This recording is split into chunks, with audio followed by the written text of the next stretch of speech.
اس دن بھی وہ حسب معمول کھیتوں کی طرف جا رہا تھا جب اچانک کسی بچے کی چیخو پکار نے اسے اپنی جانب متوجہ کر لیا۔ وہ اسکاٹ لینڈ کا ایک غریب کسان تھا۔ کھیتوں میں جانا، کام کرنا، محنت مشقت سے فصلوں کی پرورش کرنا اور انہیں بیچ کر اپنا اور اپنے خاندان کا پیٹ بھرنا، بس یہی اس کی زندگی تھی۔ اس نے آواز سنی تو فوراً اس جانب دوڑ پڑا۔ وہاں ایک بچہ دلدل کے ایک جوہڑ میں ڈوب رہا تھا۔ اس نے سب سے پہلے اسے تسلی دی۔ جب بچہ پرسکون ہو گیا تو اس نے قریب درخت سے ایک لمبی سی شاخ توڑ کر اسے بچے کی جانب سیدھا کیا اور کہا، یہ شاخ مضبوطی سے پکڑ لو، میں تمہیں اپنی جانب کھینچ لوں گا۔ بچے نے ایسا ہی کیا اور تھوڑی ہی دیر میں وہ دلدل سے باہر خشک زمین پر کھڑا تھا۔ اس کی زندگی بچ چکی تھی، لیکن کسان نے اسی پر اکتفا نہیں کیا، بلکہ اس بچے سے کہا، تمہارے کپڑے گندے ہو چکے ہیں، میرے ساتھ میرے گھر تک چلو، وہاں فریش ہو لینا۔ کسان کی بات معقول تھی، لیکن بچے نے جواب دیا، میرے والد انتظار کر رہے ہوں گے اور پریشان بھی ہوں گے، لہٰذا میں آپ کی پیشکش قبول نہیں کر سکتا۔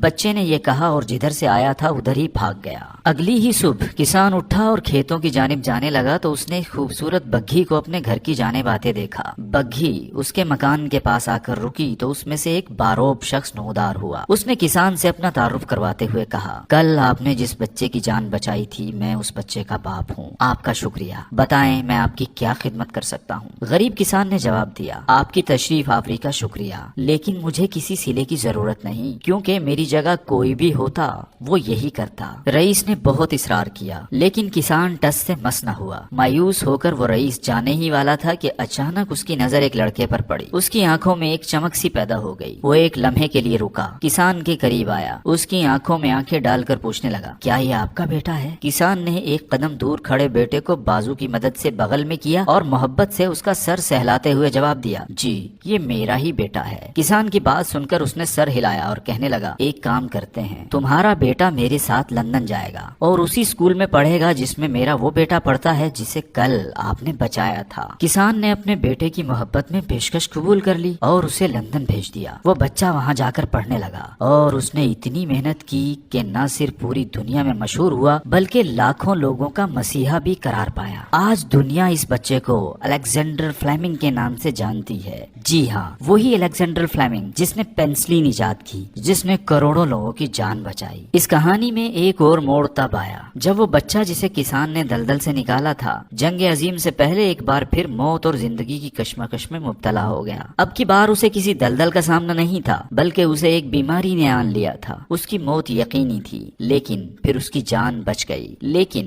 اب کی بار اس کی جان بچانے کسان نہیں آیا، بلکہ اس کا بیٹا آیا۔ رئیس کے بیٹے نے اس کی بنی ہوئی ویکسین استعمال کی اور دنوں میں ٹھیک ہو گیا۔ کیا آپ جانتے ہیں کہ وہ باپ بیٹا کون تھے؟ اس رئیس کا نام روڈولف چرچل تھا اور اس کا بیٹا جو دلدل میں گرا تھا اس کا نام ونسٹن چرچل تھا۔ جی ہاں، وہی ونسٹن چرچل جو برطانیہ کا وزیر اعظم بنا۔ آپ غور کریں، اگر وہ کسان اس رئیس کے بیٹے کی جان نہ بچاتا تو کیا وہ اس کے بیٹے کو لندن لے کر جاتا؟ کسان نے اس رئیس کے بیٹے چرچل کی جان بچا کر اس کے ساتھ بھلائی کی۔ وہی بھلائی اس کے اپنے بیٹے الیگزینڈر فلیمنگ کی طرف پلٹ کر آئی اور اسے اعلیٰ تعلیم کا موقع میسر آیا۔ یہ بھلائی کا پہلا فیز تھا۔ یہاں سے بھلائی کا دوسرا فیز شروع ہوا۔ رئیس نے کسان کے بیٹے الیگزینڈر فلیمنگ کی پڑھائی کی ذمہ داری اٹھائی، اس کے ساتھ بھلائی کی، تو وہی بھلائی اس رئیس کے اپنے بیٹے ونسٹن چرچل کی طرف پلٹ آئی۔ جب وہ موت کے دہانے پر تھا تو اس کی جان بچانے کا سبب وہی ویکسین بنی جسے اس لڑکے نے بنایا تھا، جس کی تعلیم کی ذمہ داری اس کے باپ نے اٹھائی تھی۔ آپ ایک بھلائی کرتے ہیں، وہ جلد یا بدیر آپ کے سامنے آ کر کھڑی ہو جاتی ہے اور کسی مصیبت، پریشانی، تکلیف یا رنج کے سامنے ایک ڈھال بن کر آپ کی حفاظت کرتی ہے۔ آپ حیران رہ جاتے ہیں کہ آخر آپ اس خطرناک صورتحال سے کس طرح بچ نکلے۔ یہ دراصل بھلائی کا وہ چکر ہوتا ہے جو گھوم کر آپ کے سامنے آ جاتا ہے۔ بعض اوقات نیکی کرتے ہوئے وہ بہت چھوٹی، بہت معمولی لگتی ہے، لیکن ایسا نہیں ہوتا۔ یہ 100 گنا طاقت کے ساتھ واپس پلٹتی ہے، اور بعض اوقات برائی کرتے ہوئے بھی برائی بہت چھوٹی معلوم ہوتی ہے، لیکن وہ بھی 100 گنا طاقت کے ساتھ واپس پلٹتی ہے۔